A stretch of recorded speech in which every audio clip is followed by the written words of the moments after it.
There are, just building off of that call, I mean, okay, for one, no.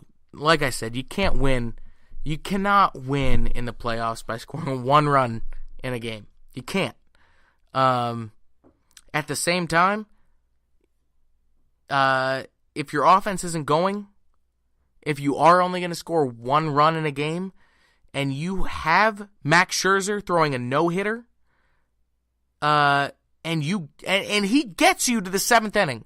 He gets you to the innings where you traded for guys. You traded for Brandon Kinsler, Ryan Madsen, and Sean Doolittle. Those are the guys that are. If your starting pitcher gets you to the six, gets you through six with a lead, whether it's a 7-5 lead or a 1-0 lead, you traded for those guys. So you would have them in the postseason, because when we traded for them, yeah, our bullpen was a problem, but we were going to win the division regardless. We would win the division even with that crap bullpen that we had. We traded for them for the postseason so that if our starters could get us through six with a lead, 7-5, 10-2, whatever it is, if it was a pivotal game and our starter got us to the seventh inning with a lead, those guys, Brandon Kinsler, Ryan Madsen, and Sean Doolittle, would bring us home. At the very least, Dusty, at the very least, you got to give them a chance. You have to. There's no excuse not to. I don't care about matchup. There is no matchup on earth where Sammy Solis is the better pitcher than Brandon Kinsler. Brandon Kinsler has reverse splits. I've said it 1,000 times on this pod. Brandon Kinsler has reverse splits. There is no lefty that Sammy Solis is better against than Brandon Kinsler. And I don't want to hear any arguments against it because it's just not true. And it really, really, it makes me question Dusty. And man, this is, I mean, I've been upset before. I was up, obviously, 2012, I was heartbroken. It was our first, but it was our first playoff appearance. Okay, you know what? We couldn't do it. We lost in a game. We blew a big lead in game 5. Yeah, it's heartbreaking.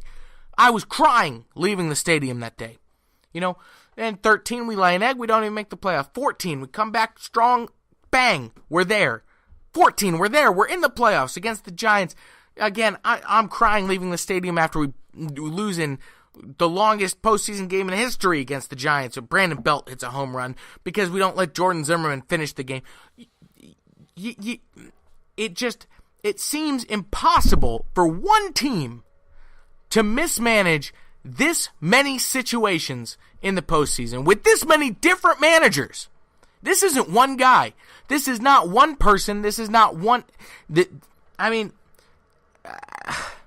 You have the personnel that wins in the regular season all year, consistently since 2012. Yes, we missed the playoffs in 13 and 15.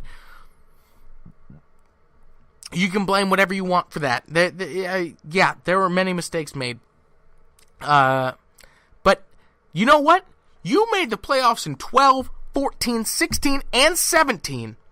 And in all of those postseason appearances, you have had unforgivable mismanagement of the pen. And frankly, it kills me. It really, really kills me. And I'm going to get OT now on the phone.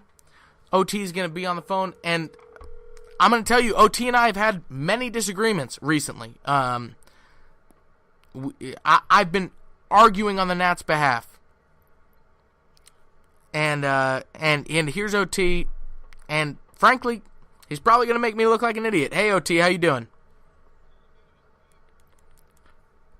Oh, hey man, sorry, didn't have you on speaker.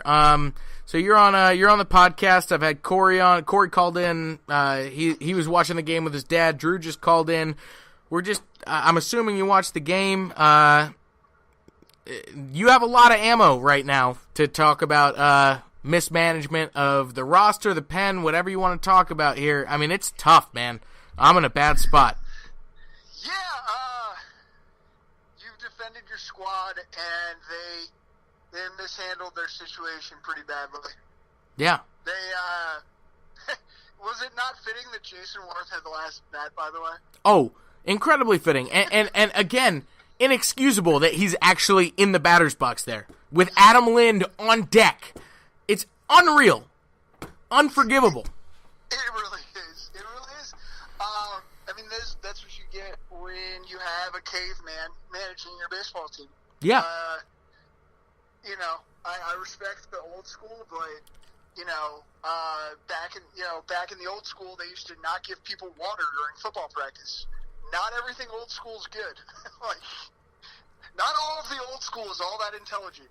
So you gotta Joe Madden is a perfect example of a guy that, he's old school, but he definitely knows what he's doing. Mm-hmm. But man, Scherzer, it's unfortunate because Scherzer was just awesome. Yeah, he pitched his ass off. But you and I were texting earlier, and I think that the thing with Dusty Baker is that and the reason he's loved is because he has so much faith in his guys. Mm-hmm. But unfortunately, as I've seen the Nationals do time and time again in the postseason, they try to play this like, oh, we will eventually hit. On some level, you have to bunt and manufacture offense. Could not agree more. That's one of the first things you've said that I've 100% agreed on. Like, when you go into the postseason, you're not, like, to think you're going to score 6 runs is ridiculous. Like, these are the best players playing at the top of their game. Like, you have to, like, we were talking about, what inning was that in? Like, you should be stealing, you should be stealing early in the game. You should be you should be running hit and runs. You should be on the attack. You got to do something. From the word go, you should be first pitch swinging. Like this, like, I'm going to take pitches. And like, no. Swing, try to get on base, try to steal every single time. Like,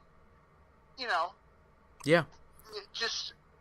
And the reason why, some of those, it's just a shame. It's a shame that their manager doesn't put them in the best chance to win. Yep, and Dusty, I've mentioned it. I mentioned it earlier on this episode, right before. You got to listen to this after I post it, because in between Drew's call and yours, I did just go on a pretty great rant, and it's unforgivable. It is unforgivable to put these players in the position that Dusty has put them in. They are good enough that they should be in the World Series. And here was my argument from the get-go, right? You've now unloaded your pistol. Like, all you've got left is Strauss. But you got to get to Game 5, and now you're not going to have Scherzer pitching Game 5. Like, that's absurd. That is just patently ridiculous that Strauss or Scherzer will possibly not pitch Game 5. Like, so you're going to have to throw Roark out there in an elimination game? Roark is going to be on the mound in an elimination game.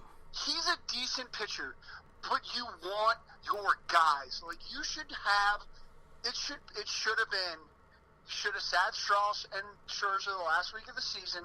You should have had Scherzer Game 1, Strauss Game 2, roll the dice in Game 3, and if you needed one of your studs on short rest, you could roll them out there.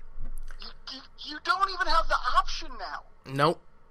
Because you're in a rock and a hard place here, because if you throw Strauss out in Game 4, then you got to come up with you got to throw Strauss and Gio both on short rest. Now, this is all barring a no rain delay.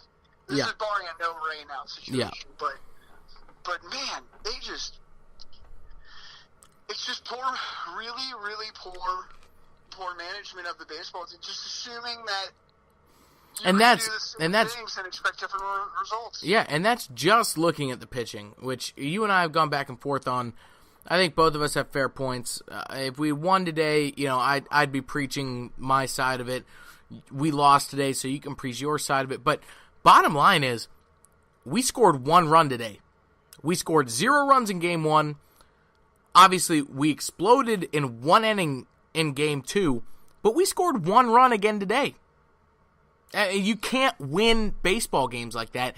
And it is inexcusable for Dusty to put out the same exact lineup 3 days in a row with those kind of results. Like, I didn't pay attention to the final stats. I was kind of doing stuff in the middle of the game. Scherzer was dealing, but I saw the first couple innings. I saw the last couple. But what did Turner? I know Worth got on base at least once. Yeah, no, Worth had a hit and a walk. Trey Turner did not get on base a single time. A couple more strikeouts, more tappers back to the pitcher. Again, Turner did absolutely nothing. Going into this game, I really thought that maybe not having Trey at the top of the lineup would have been, but he's just and you know what is the sad thing, Jack, is he's going to roll the same lineup out in Game 4. He's going to roll the exact same lineup out. There's not going to be a single change. He probably is.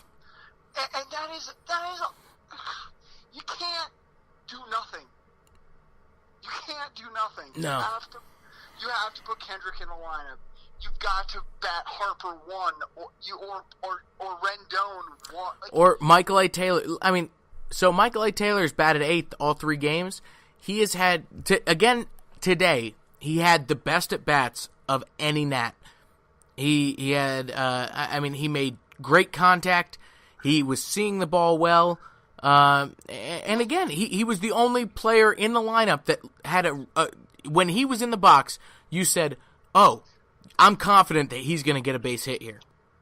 Well, when I think of I think Harper's clearly the best hitter, but when I think about the best contact hitter in the Nats lineup, who would you say that is?